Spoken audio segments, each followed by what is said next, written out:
ဆရာတို့ဆက်ပြီးတော့သင်ကြားပေးမယ်မေခွန်းပေါ့နော်မေခွန်းကဆရာတို့2019မေကဖြည့်ခဲ့တဲ့ Edexcel IGCSE က paper 1 question number 4ပဲဖြစ်ပါတယ်ဒီပုဒ်စာလေးကကြတော့ဆရာတို့ unit 1က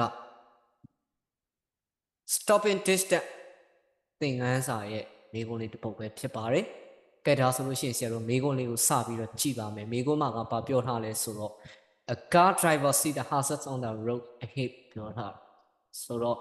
car driver တယောက်ကသူကားမောင်းနေရင်လည်းအရှိမအနေနဲ့ခုနဲ့ကြုံတွေ့မယ်အဲ့လိုအခြေအနေမျိုးမှာဆိုလို့ရှိရင်သူကကားကိုဘာလုပ်လဲဆိုတော့ကားကိုမြင်လိုက်တဲ့အခါမှာဘာလုပ်ကြမလဲဆိုတော့ brake အုပ်မယ်ပေါ့နော် brake အုပ်တဲ့အခါမှာဒီကားလာနေတဲ့ကားရဲ့အမြန်နှုန်းနဲ့သူ့ရဲ့ကြာချိန်ကိုပေါ်ပြတဲ့ velocity time graph လေးတစ်ခုကိုပုံစံပေးထားတယ်ဒီတော့ဆရာတို့ velocity time graph လေးကိုကြည့်ပြီးတော့မေးခွန်းလေးတွေဖြေရလိမ့်မယ်နောက်ဆိုရင်နံပါတ် A မေးခွန်းကဆရာတို့ကိုဗာမေးထားလဲဆိုတော့ use the graph to determine the reaction time of the driver လို့ပြောထားတယ်ဒီကားမောင်းသမားရဲ့ reaction time ကိုမေးတယ်ဒါဆိုရင်ဆရာတို့ကဒီ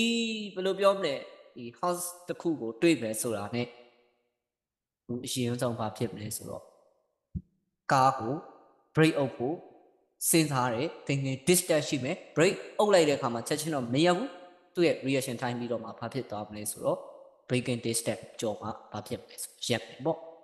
ဒါကဆရာတို့အရှိမှလည်း theory သင်ငယ်ဘူးတယ်ဒါဆိုရင်အခုက reaction time ကိုမေးထားတယ်ဆိုရှင်ဒီ graph မှာကဆရာတို့ horizontal line ဒီ time နေကန်ကိုဖော်ပြတယ် vertical line ကကျတော့ velocity ကိုဖော်ပြဒါဆိုရင်သူ့ရဲ့အချိန်ကိုဆရာတို့ကကြည့်မယ်ဆိုရင်ဒီက dotted line လေးကိုအရင်ဆုံးကြည့်ပါမယ် dotted line လေးကဆရာတို့1 second မပြည့်ပါဘူး1 second တစ်မှတ်ကိုဘာဖြစ်နေလဲဆိုတော့ကြော်တယ်တနည်းအားဖြင့်1 second ရဲ့အနောက်ကိုနည်းနည်းလေးစွန်းနေတယ်ဆိုတော့ဒီသူပြထားတဲ့ဇယားကွက်အရာဆိုလို့ရှိရင်တစ်ကွက်ကို 0.2 စီသွားပါတယ် 0.2 စီသွားတယ်ဒါဆိုရင်သူကအဲ့ဒီအကွက်လေးရဲ့အလယ်တက်တဲ့မှာကိုပြထားတာဆိုတဲ့အတွက်ကြောင့် 0.9 လို့ဆရာတို့ယူဆရပါလိမ့်မယ်ဒါကြောင့်မို့သူ့ရဲ့ reaction time ဒီတနည်းအားဖြင့်ဒီက horizontal line နဲ့ negative slope ထိနေတဲ့အမှတ်လေးလို့ပြောလို့ရပါတယ်အဲ့ဒါဆိုလို့ရှိရင်ဆရာတို့သူ့ရဲ့ reaction time ကိုဘယ်လောက်လို့ဖြည့်ပေးရမလဲဆိုတော့နံပါတ် A က 0.9 second ဖြည့်ပေးရပါလိမ့်မယ်ဒါကတစ်ခုပါเนาะဒါဆိုလို့ရှိရင်နောက်တစ်ခါကျတော့ calculate the stopping distance of a car လို့ပြောတာ stopping distance ကိုရှာခိုင်းတယ်ဆရာတို့ stopping distance ဆိုတာဒီတနည်းအားဖြင့် braking distance နဲ့ thinking distance နှစ်ခုပေါင်းထားခြင်းပဲဖြစ်ပါတယ်ဆရာတို့ဒီ0ကနေပြီးတော့4အထိစဉ်းစားပါလိမ့်ဒီမှာဆရာတို့ကနှစ်နည်းတွက်လို့ရတယ်နော် trapezium နည်းနဲ့လည်းတွက်ချလိုက်လို့ရတယ်လို့ဒါမှမဟုတ်လို့ရှိရင်တစ်ပိုင်းချင်းစီရှာပြီးတော့မှတွက်လို့လည်းရတယ်အခုဆရာကတစ်ပိုင်းချင်းစီရှာပြီးတော့တွက်ပြဘာကြောင့်လဲဆိုတော့ဆရာတို့ဒီမှာဆိုလို့ရှိရင် rectangle ထဲမှာကဒါဒီ thinking distance လို့သုံးလို့ရတယ် triangle ထဲမှာကျတော့ဘာလို့သုံးလို့ရလဲဆိုတော့ braking distance လို့သုံးလို့ရတယ်ဒါကြောင့်မလို့ဆရာတို့ကနံပါတ် B stopping distance ပေါ့နော်အဲ့တော့ဒါကအစဉ်ပြေရင်းလို့လည်းရတယ်တန်းပြီးတော့ဖြေလို့လည်းရပါတယ်ဒါပေမဲ့ဆရာကတဆင်ချင်းစီပြန်ပြီးတော့တွက်ပြပါအဲ့တော့ stopping distance ကိုလိုချင်လို့ရှိရင် thinking distance နဲ့ဘာနဲ့ပေါင်းမလဲဆိုတော့ braking distance နဲ့ပေါင်းဒီမှာကတော့ဆရာနေရာအခက်အခဲကြောင့်အတူချုပ်လေးပဲရေးလိုက်မယ်ပေါ့နော်ဒါဆိုရင် thinking distance ကကြတော့ဆရာတို့ဒီမှာဒီ rectangle ဖြစ်နေဆိုတော့ rectangle area ဒီ base into height ဒါဆိုလို့ရှိရင်ဆရာတို့ base ကဘယ်လောက်ပဲရှိလဲဆိုတော့ 0.9 ပဲရှိ height ကဘယ်လောက်ရှိလဲဆိုတော့15ရှိအလယ်မှာဆရာတို့ plus ခံမယ် braking distance ကကြတော့ဆရာတို့ triangle ပုံစံကြီးဖြစ်နေဆိုလို့ရှိရင် triangle area က half into base into height base ကိုဆရာတို့သတိထားပါမယ်1ကနေ4ကိုသွားတာမဟုတ်ပါဘူးဘယ်လောက်ကနေဘယ်လောက်ကိုသွားတာလဲဆိုတော့ 0.9 ကနေပြီးတော့ဆရာတို့4ကိုသွားခြင်းပဲဖြစ်ပါတယ်ဒါဆိုသူတို့ရဲ့ကြားမှာကွာဟချက်ဒီ 3.1 ပဲရှိပါတယ် into height ကကြတော့ဆရာတို့ဘယ်လောက်လဲဆိုတော့50မှာကဲဒါဆိုလို့ရှိရင်ဆရာတို့က 0.9 နဲ့ 50 နဲ့ကိုမြောက်တော့ဘယ်လောက်ရမလဲဆိုတော့ 13.5 ဆိုပြီးတော့ရမယ်ဒါဆိုလို့ရှိရင်ဆရာတို့က 3.1 ရဲ့ 15 ရဲ့ကိုမြောက်ပြီးတော့2နဲ့စားတဲ့အခါမှာ 23.25 ဆိုပြီးတော့ရ ကဲဒါဆိုလို့ရှိရင်ဆရာတို့အဲ့နှစ်ခုကိုဘာလုပ်ရတော့လဲဆိုတော့ပေါင်းမိမယ်ပေါ့နော်ပေါင်းမိမယ်ဆိုတော့လောက်ရမယ်ဆိုတော့36.75ဆိုပြီးတော့ရပါလိမ့်မယ်ဒါကဆရာတို့ calculator နဲ့တွက်ထားတဲ့အဖြေပဲဖြစ်ပါတယ်ကဲဒါဆိုရင်ဆရာတို့နံပါတ် B လေးပြီးသွားပြီပေါ့နော်ဒီတော့နံပါတ် C ကကြတော့ calculate the acceleration of a car when the car is braking လို့ပြောထားတယ်ဒီကား brake အုပ်လိုက်တဲ့အခါမှာကားရဲ့ acceleration ကိုရှာခိုင်းပါတယ်ဒါဆိုလို့ရှိရင်ဆရာတို့ကားရဲ့ acceleration ကိုရှာမယ်ဆိုရင်သိထားမှာက vt graph ရဲ့ area ဒီဘာကိုပေးလဲဆိုတော့ distance ကိုပေးတယ် vt graph ရဲ့ slope ဒီဘာကိုပေးလဲဆိုရင် acceleration ကိုပေးတယ်အခုကဆရာတို့က slope မြင်းကြီးဒီ negative slope ဖြစ်နေတဲ့အတွက်ကြောင့်အဖြေမှာဒီအဓိကဘာဖြစ်မလဲဆိုတော့ကားဒီ brake အုပ်မယ်ဆိုတော့အချိန်ရောက်သွားလိမ့်မယ်နော်အချိန်ရောက်သွားလိမ့်အချိန်ရောက်သွားမယ်ဆိုလို့ရှိရင်ဆရာတို့ကဘာနဲ့ထွက်မှာလဲဆိုတော့ minus နဲ့ထွက်ပါလိမ့်မယ်ဒါကြောင့်မလို့ဆရာတို့က acceleration a ကိုလိုချင်ရင် change in velocity ပေါ့ဆိုလိုတာကတော့ change in velocity ဆိုတဲ့အတွက်ကြောင့်ဆရာတို့က v minus u by t တနည်းအားဖြင့် final velocity တွေကနေ initial velocity ကိုနှုတ်တိုင်းတိမ်ကန်နဲ့စားတယ်ဒီတော့ဆရာတို့က final velocity ဒီဘယ်လောက်လဲဆိုတော့0ပေါ့နောက်ဆုံးမှရက်မှာလေအဲ့တော့ initial velocity ကလာနေတာက15ထိုင်းတိမ်ကန်ကဆရာတို့ဘယ်လောက်ကွာဟာချက်ရှိတယ်လဲအဲ့ဒီမှာဆရာတို့ကြည့်ရတော့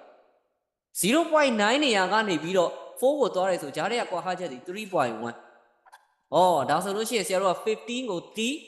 ဘယ်လောက်နဲ့စားမလဲဆိုတော့ 3.1 နဲ့စားတဲ့အခါမှာ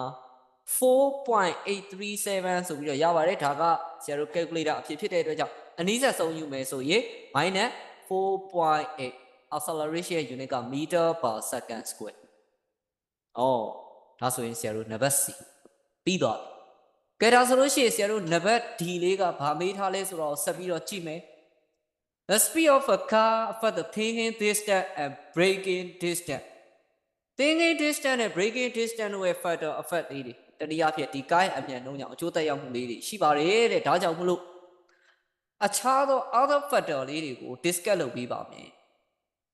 thinking distance and braking distance of a car ဒီကားရဲ့ thinking distance နဲ့ braking distance အကျိုးသက်ရောက်မှုအခြားသောအချက်လေးတွေကိုပြောပါမယ်ဒီတော့ဆရာအရှိမလဲ theory တခုသင်ခဲ့ပါတယ်ဒီ stopping distance အကြောင်းtheory video လေးပြန်လည်ပြီးတော့ကြည့်လို့ရပါတယ်အဲ့ဒီမှာ thinking distance မှာတက်ရောက်မဲ့ဆရာတို့ factor effect တွေကဒီကားသမားကနော်alcohol တောက်လာသည်ပဲဖြစ်စေသို့မဟုတ်ဆေးသုံးလာသည်ပဲဖြစ်စေသို့မဟုတ်ကျန်းမာရေးအခြေအနေကြောင့်အမှဆိုလို့ရှိရင်မျက်လုံးမကောင်းတာပဲဖြစ်ပါစေဒါမှမဟုတ်လို့ရှိရင်သူ့ရဲ့ဒီစိတ်ခံစားချက်စိတ်ညစ်နေတဲ့အာယုံနောက်နေတဲ့အခြေအနေမျိုးမှာပဲဖြစ်ဖြစ်ပင်ပန်းတဲ့အခြေအနေမျိုးမှာဖြစ်ဖြစ် thinking distance ကဘာဖြစ်နိုင်လဲဆိုတော့ကြာနိုင်တယ်လို့ပြောလို့ရတယ်ပေါ့နော်ဒါဆိုရင်ဆရာတို့ braking distance ကဘာတွေထည့်ပြီးတော့စဉ်းစားရမလဲဆိုတော့ braking distance မှာကားရဲ့အမြန်နှုန်းတွေရောကားကကြီးလားသေးလားတနည်းအားဖြင့်ကားဒီ mass များလား mass နည်းလားဆိုတာလည်းစဉ်းစားရမယ်နောက်ပြီးတော့ကိုမောင်းတဲ့လမ်းပေါ်မှာလည်းမူတည်သေးတယ်လမ်းကချောနေတာလားရာသီဥတုအခြေအနေတနည်းအားဖြင့်မိုးတွေအရမ်းရွာထားတဲ့အတွက်ကြောင့် slip ဖြစ်နိုင်သလားနော်ဒါတွေအများကြီးပဲစဉ်းစားရတယ်အဲ့ဒီတော့ဆရာတို့ကိုဒီမှာမေးခွန်းမှာကမေးထားတာ၄မှတ်တန်ဖြစ်တဲ့အတွက်ကြောင့် thinking distance ရဲ့ factor 2ချက် braking distance ရဲ့ factor 2ချက်ရေးပေးရင်ဘာဖြစ်လဲဆိုတော့အဆင်ပြေတယ်လို့ပြောလို့ရတယ်ဒါကြောင့်မလို့ဆရာတို့ကအရင်ဦးဆုံးသူ့ကို thinking distance အတွက် factor လေး2ချက်ကိုရေးပြပါဆိုတော့ကဆရာတို့သူ့ကိုအရင်ဆုံး2 factor ပေါ့အဲ့တော့2 factor link to thinking distance ဒီတော့ဆရာတို့ thinking distance နဲ့ချိန်ဖို့အတွက်အဓိက2ချက်ကိုပြောပါမယ်ဆိုလို့ရှိရင်ဆရာတို့ပထမဆုံးတစ်ချက်ဒီဘာဖြစ်မလဲဆိုတော့သူ့ရဲ့ head condition လို့လည်းဖြေလို့ရတယ်ဒါမှမဟုတ်လို့ရှိရင် alcohol or drink consumption လို့လည်းဖြေလို့ရတယ်အဲ့တော့ဆရာက alcohol or drink consumption အဲ့တော့ CON နောက်ပြီးတော့မှ SUNPTI နောက်တစ်ချက်ကကျတော့ဆရာတို့ဘာဖြစ်မလဲဆိုတော့သူ့ရဲ့ဒီစိတ်ခံစားချက်ပဲဖြစ်ဖြစ်အောင်ဖြစ်ပင်ပန်းမှုပဲဖြစ်ဖြစ်ဖြေလို့ရပါတယ်เนาะ ဒါကကြတော့ဆရာတို့ thinking distance နဲ့ဆက်ဆက်နေတဲ့အချက်နှစ်ချက်ကဲဒါဆိုလို့ရှိရင်ဆရာတို့ breaking distance နဲ့ဆက်ဆက်တဲ့အချက်လေးနှစ်ချက်ကိုပြောမယ်ဆိုရင်အဲ့တော့2 pattern link to breaking distance ဆိုတော့ဆရာတို့ breaking distance နဲ့သက်ဆိုင်တဲ့နှစ်ချက်ဆိုရင်ဒါဘာတွေရှိမလဲဆိုတော့အဓိကက conditions of weather လို့လည်းဖြေလို့ရပါတယ်နောက်တစ်ခါကျတော့ conditions of tire လို့လည်းဖြေလို့ရပါတယ် conditions of road လို့လည်းဖြေလို့ရတယ် condition of ဘာလို့ဖြေလို့ရသေးလဲဆိုတော့ဆရာတို့ brake လို့လည်းဖြေလို့ရပါတယ်ပေါ့နော်အဲ့ဒါဆိုလို့ရှိရင်ဆရာတို့သူ့ကို conditions of tire လို့ဖြေလိုက်ပါမယ်ဒီမှာတော့အဲ့တော့ conditions of tire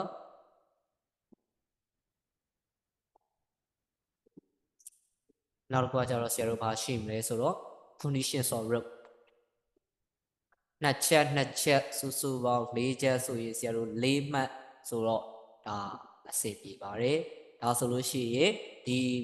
စာပိုက်လေးက question number 4မေလမှာဒီ2019မေလမှာမေးခဲ့တဲ့ paper 1က question number 4ပဲဖြစ်ပါတယ်ဆရာရဲ့စာအုပ်ထဲမှာဆိုတော့ number 1မေးခွန်းလေးပဲဖြစ်ပါတယ်